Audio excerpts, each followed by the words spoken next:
ಸ್ನೇಹಿತರೆ ನಮಸ್ಕಾರ. S R classes YouTube ಚಾನಲ್ಗೆ ಸ್ವಾಗತ. ಸ್ನೇಹಿತರೆ, ಕಳೆದೊಂದು ವಾರದಲ್ಲಿ ಶಿಕ್ಷಕರ ನೇಮಕಾತಿ ಬಗ್ಗೆ ಏನೆಲ್ಲ ಅಪ್ಡೇಟ್ ಆಗಿದ್ದಾವೆ, ಅದರ ಜೊತೆಗೆ ಶಿಕ್ಷಣ ಸಚಿವರ ನೇತೃತ್ವದಲ್ಲಿ ನಡೆದ ಸಭೆಯಲ್ಲಿ ಯಾವೆಲ್ಲ ವಿಷಯಗಳು ಚರ್ಚೆ ಆಗಿದ್ದಾವೆ ಹಾಗೂ ಯಾವ ಜಿಲ್ಲೆಯಲ್ಲಿ ಅತಿ ಹೆಚ್ಚು ಹುದ್ದೆಗಳು ಖಾಲಿ ಇದಾವೆ ಅನ್ನೋದ್ರ ಒಂದು ಮಾಹಿತಿಯನ್ನು ನಾವು ನೋಡ್ತಾ ಹೋಗೋಣ. ಮೊದಲಿಗೆ ಶಿಕ್ಷಣ ಸಚಿವರ ನೇತೃತ್ವದಲ್ಲಿ ಒಂದು ಸಭೆ ನಡೆಯುತ್ತೆ. ಆ ಸಭೆಯಲ್ಲಿ ಏನೆಲ್ಲ ವಿಷಯಗಳು ಚರ್ಚೆ ಆದವು ಅನ್ನೋದನ್ನ ವಿಡಿಯೋ ಕೊನೆಯಲ್ಲಿ ನೋಡ್ತಾ ಹೋಗೋಣ. ಕಳೆದ ವಾರದಲ್ಲಿ ನಮ್ಮ ಶಿಕ್ಷಣ ಸಚಿವರು ಒಂದು ಹೇಳಿಕೆಯನ್ನು ಕೊಡ್ತಾ ಹೋಗ್ತಾರೆ.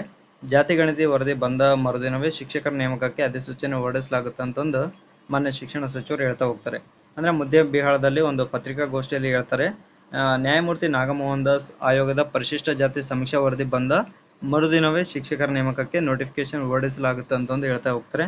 ಯಾಕೆ ಹೇಳ್ತಾರೆ ಅಂತಂದ್ರೆ, ಈಗ ಜೂನ್ ಆರಂಭ ಆಗ್ತಿದ್ದಂಗೆ ಶಾಲೆಗಳ ಆರಂಭ ಆಗ್ತಾ ಬರುತ್ತೆ. ಶಾಲೆಯಲ್ಲಿ ಶಿಕ್ಷಕರ ಕೊರತೆ ಬಹಳಷ್ಟು ಇರೋದ್ರಿಂದ ಇಲಾಖೆಯ ಜವಾಬ್ದಾರಿ ಕೂಡ ಬಹಳಷ್ಟು ಇರುತ್ತೆ. ಇನ್ನು ಶಿಕ್ಷಣ ಸಚಿವರಿಗೂ ಕೂಡ ಬಹಳಷ್ಟು ಒತ್ತಡ ಇರುತ್ತೆ. ಈ ಎಲ್ಲ ಅಂಶಗಳನ್ನ ಗಮನಿಸಿಕೊಂಡು ಮಾನ್ಯ ಶಿಕ್ಷಣ ಸಚಿವರು ಕೂಡ ಶಿಕ್ಷಕರ ನೇಮಕಾತಿ ಮಾಡಲೇಬೇಕು ಅನ್ನೋ ಒಂದು ನಿಟ್ಟಿನಲ್ಲಿ ಕಾರ್ಯಪ್ರವೃತ್ತರಾಗಿರೋದನ್ನ ನಾವಿಲ್ಲಿ ಗಮನಿಸಬಹುದು. ಸೊ ಹಾಗಾಗಿ ಈ ಒಂದು ಹೇಳಿಕೆಯನ್ನ ಕೊಡ್ತಾ ಹೋಗ್ತಾರೆ. ಅದರ ಜೊತೆಗೆ ಅತಿಥಿ ಶಿಕ್ಷಕರ ನೇಮಕಾತಿಯ ಹೊರತಾಗಿಯೂ ಬಗೆಹರಿಯದ ಬೋಧಕರ ಕೊರತೆ ಅಂತೇಳಿ ಇಂದಿನ ಈ ಪತ್ರಿಕೆಯಲ್ಲಿ ವರದಿ ಆಗಿರೋದನ್ನ ನೋಡ್ಬೋದು. 61,000 ಸರ್ಕಾರಿ ಶಾಲಾ ಶಿಕ್ಷಕರ ಹುದ್ದೆ ಖಾಲಿ ಇದಾವಂತಂದು ಈ ವರದಿಯಲ್ಲಿ ನೋಡ್ತಾ ಹೋಗ್ತೀವಿ. ಅಂದ್ರೆ ವರದಿಯನ್ನು ಓದೋದಾದ್ರೆ, ರಾಜ್ಯದಲ್ಲಿ 2025-26ನೇ ಶೈಕ್ಷಣಿಕ ಸಾಲಿನ ತರಗತಿಗಳ ಆರಂಭವಾಗಲು ಕೆಲವು ದಿನಗಳಷ್ಟೇ ಬಾಕಿ ಇದ್ರೂ ಕೂಡ ರಾಜ್ಯದ ಸರ್ಕಾರಿ ಪ್ರಾಥಮಿಕ ಮತ್ತು ಪ್ರೌಢಶಾಲೆಗಳಲ್ಲಿ ಖಾಲಿ ಇರುವ 61,525 ಶಿಕ್ಷಕರ ಹುದ್ದೆಗಳು ಇನ್ನೂ ಭರ್ತಿ ಆಗಿಲ್ಲ. ನೋಡ್ರಿ, ಒಟ್ಟಾರೆಯಾಗಿ 61,525 ಹುದ್ದೆಗಳು ಖಾಲಿ ಇದಾವೆ. ಅದರ ಜೊತೆಗೆ ಈ ಒಂದು ಖಾಲಿ ಹುದ್ದೆಗಳು ಇರೋದ್ರಿಂದ ಮಕ್ಕಳ ಒಂದು ಕಲಿಕೆ ಮತ್ತು ಫಲಿತಾಂಶದ ಮೇಲೆ ಗಂಭೀರ ಸ್ವರೂಪದ ಪರಿಣಾಮ ಬೀರುತ್ತದೆ ಅಂತೇಳಿ ಈ ಒಂದು ವರದಿಯಲ್ಲಿ ಹೇಳಲಾಗಿರುತ್ತದೆ. ಅದಾದ್ಮೇಲೆ ಇನ್ನೂ ಒಂದು ಅಂಶ ನಾವು ಗಮನಿಸೋದಾದರೆ, ಶಿಕ್ಷಕರ ಅರ್ಹತಾ ಪರೀಕ್ಷೆ TETಯಲ್ಲಿ ಸುಮಾರು 1,50,000 ಅಂದ್ರೆ 1.5 ಲಕ್ಷ ಮಂದಿ ಶಿಕ್ಷಕರ ಒಂದು ನೇಮಕಾತಿಗಾಗಿ ಕಾಯ್ತಾ ಇದ್ರು. ಅಂದ್ರೆ 1.5 ಲಕ್ಷ ಜನ TET ಅಭ್ಯರ್ಥಿಗಳು ಈಗ ನೋಟಿಫಿಕೇಶನ್ಗೋಸ್ಕರ ಕಾಯ್ತಾ ಇದ್ರು ಅಂತಂದು ಒಂದು ಮಾಹಿತಿ ಸಿಗ್ತಾ ಹೋಗುತ್ತೆ. ಕಳೆದ ವರ್ಷದಲ್ಲಿ ಕಳೆದ ಒಂದು ನೋಟಿಫಿಕೇಶನ್ ಅಲ್ಲಿ 15,000 ಶಿಕ್ಷಕರ ನೇಮಕಾತಿ ಆದೇಶ ಹೊರಡಿಸಲಾಗಿತ್ತು. ಅದರಲ್ಲಿ 13,352 ಜನ ಶಿಕ್ಷಕರ ನೇಮಕ ಆಗಿದ್ದಾರೆ. ಅದರಲ್ಲಿ 12,141 ಮಂದಿಗೆ ನೇಮಕಾತಿ ಆದೇಶ ಪ್ರತಿಯನ್ನು ನೀಡಲಾಗಿದೆ. ಕೆಲವೊಂದಿಷ್ಟು ಅಭ್ಯರ್ಥಿಗಳಿಗೆ ಯಾಕೆ ನೀಡಿಲ್ಲ ಅಂತಂದ್ರೆ, ಸುಪ್ರೀಂ ಕೋರ್ಟ್ ಅಲ್ಲಿ ಇನ್ನೂ ಕೇಸ್ ನಡೀತಾ ಇದೆ. ಸೊ ಆ ಒಂದು ಕಾರಣದಿಂದ ಇನ್ನೂ ಕೆಲವು ಮಂದಿಗೆ ನೇಮಕಾತಿ ಆದೇಶ ಪ್ರತಿಯನ್ನ ಕೊಟ್ಟಿಲ್ಲ. ಇನ್ನೂ ಒಂದು ಅಂಶ ಇಲ್ಲಿ ಗಮನಿಸೋದಾದ್ರೆ, 5,539 ಶಾಲೆಗಳಲ್ಲಿ ಕೇವಲ ಒಬ್ಬರೇ ಶಿಕ್ಷಕರಿದ್ದಾರೆ. ಅಂದ್ರೆ ಎಷ್ಟು ಶಿಕ್ಷಕರ ಕೊರತೆ ಇದೆ ಅಂತಂದು ನಾವಿಲ್ಲಿ ಗಮನಿಸ್ತಾ ಹೋಗ್ಬಹುದು. ಇನ್ನು ಕಲ್ಯಾಣ ಕರ್ನಾಟಕದ ಪರಿಸ್ಥಿತಿ ಅಂತೂ ಬಹಳಷ್ಟು ಚಿಂತಾಜನಕ ಅಂತೇಳಿ ಇಲ್ಲಿ ಒಂದು ವರದಿಯಲ್ಲಿ ನೋಡ್ತಾ ಹೋಗ್ತೀವಿ. ಕೇವಲ ಒಂದು ಅಂದ್ರೆ ರಾಯಚೂರು ಜಿಲ್ಲೆಯಲ್ಲಿ ಮಾತ್ರ 5,401 ಶಿಕ್ಷಕರ ಹುದ್ದೆಗಳು ಖಾಲಿ ಇದಾವೆ ಅಂತಂದು ಈ ಒಂದು ಸ್ಟೇಟ್ಮೆಂಟ್ ಅಲ್ಲಿ ನೋಡ್ತಾ ಹೋಗ್ತೀವಿ. ಒಟ್ಟಾರೆಯಾಗಿ ಕಲ್ಯಾಣ ಕರ್ನಾಟಕ ಭಾಗದ 7 ಜಿಲ್ಲೆಗಳಿಂದ 20,875 ಹುದ್ದೆಗಳು ನಮ್ಮ ಒಂದು ಕಲ್ಯಾಣ ಕರ್ನಾಟಕ ಭಾಗದಲ್ಲಿ ಖಾಲಿ ಇರೋದನ್ನ ನಾವು ನೋಡ್ತಾ ಹೋಗ್ತೀವಿ. ಸೊ ಇಷ್ಟು ಹುದ್ದೆಗಳು ಖಾಲಿ ಇರೋದ್ರಿಂದ ಇಲಾಖೆ ಮೇಲೂ ಕೂಡ ಸಾಕಷ್ಟು ಒತ್ತಡ ಇರುತ್ತೆ.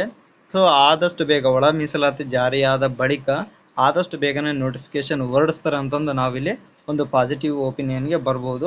ಇಲ್ಲಿ ನೋಡಿ, ರಾಯಚೂರಿನಲ್ಲಿ ಹೆಚ್ಚು ಹುದ್ದೆಗಳು ಖಾಲಿ ಇದಾವೆ. ಇಡೀ ರಾಜ್ಯವಾರು ಹೋಲಿಸಿದಾಗ ರಾಯಚೂರು ಅತಿ ಹೆಚ್ಚು ಖಾಲಿ ಹುದ್ದೆಗಳಿರುವ ಜಿಲ್ಲೆಯಾಗಿದೆ. ಪ್ರಾಥಮಿಕ ಶಾಲೆಯಲ್ಲಿ 4,342 ಹಾಗೂ ಪ್ರೌಢಶಾಲೆಯಲ್ಲಿ 1,046 ಸೇರಿ ಒಟ್ಟು 5,401 ಹುದ್ದೆಗಳು ಖಾಲಿ ಇದಾವಂತಂದು ಹೇಳ್ತಾ ಹೋಗ್ತಾರೆ. ಅಂದ್ರೆ ಒಂದ್ ವೇಳೆ ಈಗ ಏನಾದ್ರು ನೋಟಿಫಿಕೇಶನ್ ಅಲ್ಲಿ 5,200 ನೋಟಿಫಿಕೇಶನ್ ಏನಾಗುತ್ತಲ್ವಾ, ಅದರಲ್ಲಿ ರಾಯಚೂರು ಜಿಲ್ಲೆಯಲ್ಲಿ ಅತಿ ಹೆಚ್ಚು ಪೋಸ್ಟ್ಗಳು ಕನ್ಫರ್ಮ್ ಆಗೋ ಸಾಧ್ಯತೆ ಇರುತ್ತೆ. ಅದ್ರ ಜೊತೆಗೆ ಎಲ್ಲಿ ಎಷ್ಟು ಹುದ್ದೆಗಳು ಖಾಲಿ ಇದಾವೆ ಅಂತ ನೋಡೋದಾದ್ರೆ, ರಾಜ್ಯದಲ್ಲಿ ಒಟ್ಟಾರೆಯಾಗಿ 41,905 ಪ್ರಾಥಮಿಕ ಶಾಲೆಗಳು ಹಾಗೂ 4,871 ಪ್ರೌಢಶಾಲೆಗಳು ಸೇರಿ ಒಟ್ಟಾರೆಯಾಗಿ 46,776 ಸರ್ಕಾರಿ ಶಾಲೆಗಳು ಕಾರ್ಯನಿರ್ವಹಿಸ್ತಾ ಇದಾವೆ.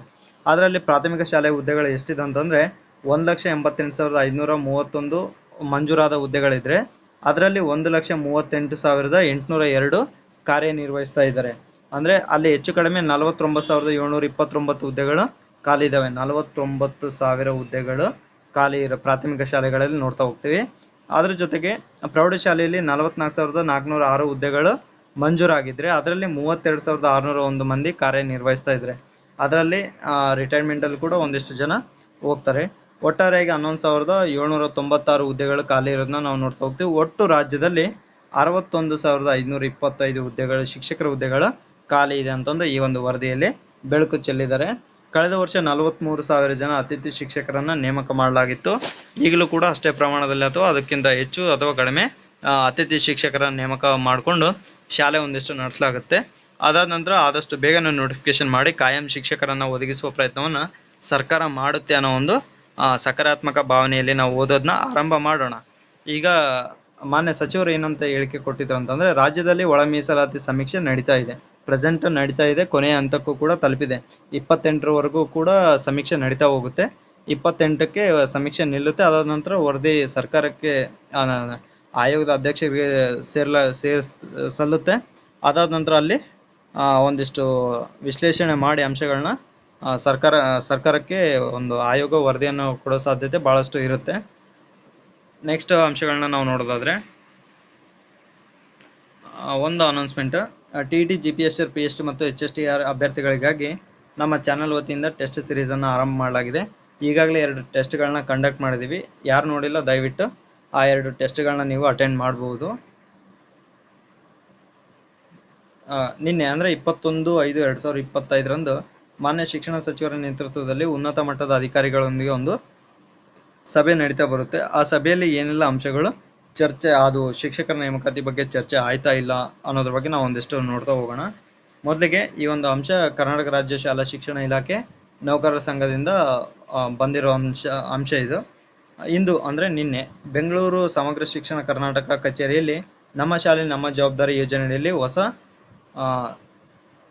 ಶೈಕ್ಷಣಿಕ ವರ್ಷದ ಶಾಲಾ ಪ್ರಾರಂಭೋತ್ಸವ ಹಾಗೂ ಇಲಾಖೆಯ ಆಡಳಿತಾತ್ಮಕ ಅಭಿವೃದ್ಧಿ ವಿಚಾರಗಳ ಕುರಿತು ಶಿಕ್ಷಣ ಇಲಾಖೆಯ ಉನ್ನತ ಅಧಿಕಾರಿಗಳೊಂದಿಗೆ ಮಾನ್ಯ ಶಾಲಾ ಶಿಕ್ಷಣ ಸಾಕ್ಷರತಾ ಸಚಿವರು ಏನ್ ಮಾಡ್ತಾರೆ, ಸಭೆಯನ್ನ ನಡೆಸ್ತಾರೆ. ನೋಡ್ರಿ, ಉನ್ನತ ಅಧಿಕಾರಿಗಳೊಂದಿಗೆ ಶಾಲಾ ಶಿಕ್ಷಣ ಮತ್ತು ಸಾಕ್ಷರತಾ ಸಚಿವರು ಸಭೆಯನ್ನ ನಡೆಸ್ತಾ ಹೋಗ್ತಾರೆ.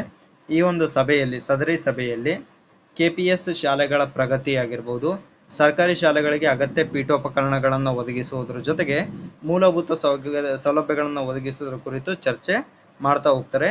ಅದರಲ್ಲಿ ವಿಶೇಷವಾಗಿ ಶಿಕ್ಷಕರ ನೇಮಕಾತಿ ಕೂಡ ಚರ್ಚೆ ಆಗಿದೆ. ಅಂದ್ರೆ ಇಲಾಖೆಯ ಉನ್ನತ ಮಟ್ಟದ ಅಧಿಕಾರಿಗಳಲ್ಲಿ ಕೂಡ ಶಿಕ್ಷಕರ ನೇಮಕಾತಿಯ ಕುರಿತಂತೆ ಮಾನ್ಯ ಶಿಕ್ಷಣ ಸಚಿವರು ಚರ್ಚೆ ಮಾಡಿರೋದನ್ನ ನಾವಿಲ್ಲಿ ನೋಡ್ಬೋದು. ಇವೆಲ್ಲವೂ ಕೂಡ ಬಹಳಷ್ಟು ನಾವು ಸೂಕ್ಷ್ಮವಾಗಿ ಅಬ್ಸರ್ವ್ ಮಾಡಬೇಕಾಗುತ್ತೆ.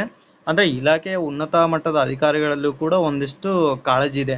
ನಮ್ಮ ಸರ್ಕಾರಿ ಶಾಲೆಗಳನ್ನ ಉಳಿಸ್ಬೇಕು, ಅವ್ರನ್ನ ಬೆಳೆಸ್ಬೇಕು ಅನ್ನೋ ನಿಟ್ಟಿನಲ್ಲಿ ಕೆಲವೊಂದು ತೊಡಕುಗಳು ಬರ್ತಾ ಹೋಗುತ್ತೆ. ಆ ಎಲ್ಲ ತೊಡಕುಗಳನ್ನ ನಿವಾರಿಸಿಕೊಂಡು ಶಿಕ್ಷಕರ ನೇಮಕಾತಿ ಮಾಡಿಕೊಳ್ಳೇಬೇಕು ಅನ್ನೋದು ಕೂಡ ಸರ್ಕಾರದ ಒಂದು ಕಾಳಜಿಯಲ್ಲಿ ಇದೆ ಅಂತಂದು ನಾವು ಈ ಒಂದು ಸಭೆಯಿಂದ ತಿಳ್ಕೋಬಹುದು. ಪರೀಕ್ಷಾ ವ್ಯವಸ್ಥೆಯ ಸುಧಾರಣೆ, ಉಚಿತ ಪಠ್ಯಪುಸ್ತಕ ಹಾಗೂ ಸಮವಸ್ತ್ರವನ್ನು ಸರಿಯಾದ ಸಮಯಕ್ಕೆ ವಿತರಿಸುವ ಕುರಿತು ಇಲಾಖೆ ಹಂತದಲ್ಲಿ ಕೈಗೊಳ್ಳಬೇಕಾದ ಆಡಳಿತಾತ್ಮಕ ಸುಧಾರಣೆಗಳಿಗೆ ಸಂಬಂಧಿಸಿದಂತೆ ಸಮಗ್ರವಾಗಿ ಅಂದ್ರೆ ಬಹಳಷ್ಟು ದೀರ್ಘವಾಗಿ ಚರ್ಚೆ ಮಾಡಿರೋದನ್ನ ನಾವಿಲ್ಲಿ ನೋಡಬಹುದು. ಈ ಒಂದು ಸಭೆಯಲ್ಲಿ ಯಾರೆಲ್ಲ ಭಾಗವಹಿಸಿದ್ರಂದ್ರೆ, ಇಲಾಖೆಯ ಪ್ರಧಾನ ಕಾರ್ಯದರ್ಶಿ ಆಗಿರುವಂತಹ ಶ್ರೀಮತಿ ರಶ್ಮಿ ಮಹೇಶ್ ಅವರು, ಅದರ ಜೊತೆಗೆ ಆಯುಕ್ತರಾದಂತಹ ಡಾಕ್ಟರ್ ತ್ರಿಲೋಕಚಂದ್ರ, ಮತ್ತೆ KV ಪದವಿ ಪೂರ್ವ ನಿರ್ದೇಶಕರಾಗಿರುವಂತಹ ಶ್ರೀಮತಿ ಸಿಂಧು B ರೂಪೇಶ್ ಆಗಿರಬಹುದು, ಅದರ ಜೊತೆಗೆ ಯೋಜನಾ ನಿರ್ದೇಶಕರಾದ ಶ್ರೀ M ಕೂರ್ಮರಾವ್ ಹಾಗೂ ಪ್ರೌಢ ಶಿಕ್ಷಣ ವಿಭಾಗದ ನಿರ್ದೇಶಕರಾದ ಕೃಷ್ಣಾಜಿ ಕರಿಚನ್ನಣ್ಣ ಅವರು ಸೇರಿದಂತೆ ಇಲಾಖೆಯ ಬಹಳಷ್ಟು ಅಧಿಕಾರಿಗಳು ಉಪಸ್ಥಿತರಿದ್ರು ಅಂತೇಳಿ ಒಂದು ಅಂಶ ನಮಗೆ ಇಲ್ಲಿ ಗೊತ್ತಾಗ್ತಾ ಬರುತ್ತೆ. ಇನ್ನು ಏನು ಬೆಳವಣಿಗೆ ಆಗಿದೆ ಇಲಾಖೆಯಲ್ಲಿ ಅಂತಂದ್ರೆ, ಈಗ ವರ್ಗಾವಣೆಗೂ ಕೂಡ ಒಂದು ಆಯುಕ್ತರ ಅನುಮೋದನೆಗೋಸ್ಕರ ಫೈಲ್ ಕಾಯ್ತಾ ಇದೆ ಅಂತಂದು ಗೊತ್ತಾಗಿದೆ. ಯಾಕಂದ್ರೆ ವರ್ಗಾವಣೆ ಆದ ನಂತರ ನೋಟಿಫಿಕೇಶನ್ ಮಾಡಿದ್ರೆ ಏನಾಗುತ್ತೆ ಅಂದ್ರೆ, ಬಿಫೋರ್ ನಮಗೆ ಗೊತ್ತಾಗ್ತಾ ಹೋಗುತ್ತೆ ಯಾವ ಒಂದು ಜಿಲ್ಲೆಯಲ್ಲಿ ಎಷ್ಟು ಹುದ್ದೆಗಳು ಖಾಲಿ ಇದಾವೆ. ನೋಟಿಫಿಕೇಶನ್ ಆದಾಗ ನಾವು ಯಾವ ಒಂದು ಜಿಲ್ಲೆಗೆ ಅಪ್ಲಿಕೇಶನ್ ಆಗ್ಬಹುದು. ಈ ಎಲ್ಲ ಅಂಶಗಳನ್ನ ಯಾಕೆ ಕೇಳ್ತಾ ಇದೀವಿ ಅಂತಂದ್ರೆ, ಸಾಕಷ್ಟು ಜನ ಸರ್ ಓದ್ಲಿಕ್ಕೆ ಆಗ್ತಾ ಇಲ್ಲ, ನೋಟಿಫಿಕೇಶನ್ ಆಗ್ತಾ ಇಲ್ಲ ಅಂತ ಹೇಳಿ ಬಹಳಷ್ಟು ಗೊಂದಲದಲ್ಲಿದ್ದೀರಿ. ಈ ಒಂದು ಅಂಶಗಳನ್ನ ನಾವು ಸಕಾರಾತ್ಮಕವಾಗಿ ತಗೊಂಡು ಓದೋದನ್ನ ಆರಂಭ ಮಾಡಲಿಕ್ಕೆ ಒಂದು ಸಹಾಯ ಆಗುತ್ತೆ ಅನ್ನೋ ಒಂದು ನಿಟ್ಟಿನಲ್ಲಿ ಈ ವಿಡಿಯೋನ ಆರಂಭ ಮಾಡ್ತೀನಿ. ಒಂದು ಸೂಕ್ಷ್ಮವಾಗಿ ಗಮನಿಸಿ, ಕಳೆದ ಒಂದು ನೇಮಕಾತಿ ಅಧಿಸೂಚನೆಯಲ್ಲಿ 15,000 ಜನ ಶಿಕ್ಷಕರಿಗೆ ಒಂದು ನೋಟಿಫಿಕೇಶನ್ ಆಗಿತ್ತು. ಇಲ್ಲಿ ಕೊಟ್ಟಿದ್ದೀವಲ್ಲ, ಇಲ್ಲಿ ಕೊಟ್ಟಿದ್ರು ನೋಡಿ, 15,000 ಶಿಕ್ಷಕರಿಗೆ ಒಂದು ನೇಮಕಾತಿ ಆಗಿತ್ತು. 15,000 ಶಿಕ್ಷಕರು. ಬಟ್ ಅಲ್ಲಿ ನೇಮಕ ಆಗಿದ್ದು ಕೇವಲ 13,352 ಜನ. ಇನ್ನೂ ಸಾಕಷ್ಟು ಹುದ್ದೆಗಳು ಖಾಲಿ ಇದಾವೆ. ಅಂದ್ರೆ ಸರ್ಕಾರ ನೋಟಿಫಿಕೇಶನ್ ಹೊರಡಿಸಿದಾಗೂ ಕೂಡ ನಮ್ಮಲ್ಲಿ ಎಲಿಜಿಬಲ್ ಆಗ್ಲಿಕ್ಕೆ ಆಗ್ತಾ ಇಲ್ಲ. ಸೊ ಯಾಕೆ ಆಗ್ತಾ ಇಲ್ಲ, ನಾವು ಸರಿಯಾಗಿ ಅದನ್ನು ಓದ್ತಾ ಇಲ್ಲ. 15,000ಕ್ಕೆ 15,000 ನೋಟಿಫಿಕೇಶನ್ ಆದಾಗ 15,000 ಜನ ನೇಮಕ ಆಗ್ಬೋದಾಗಿತ್ತಲ್ಲ, ಯಾಕೆ ಆಗಲಿಲ್ಲ? ಸೊ ಅಲ್ಲಿ ಅಭ್ಯರ್ಥಿಗಳಲ್ಲಿ ಒಂದಿಷ್ಟು ಕೊರತೆಯನ್ನು ನಾವು ಗಮನಿಸ್ಬೋದು.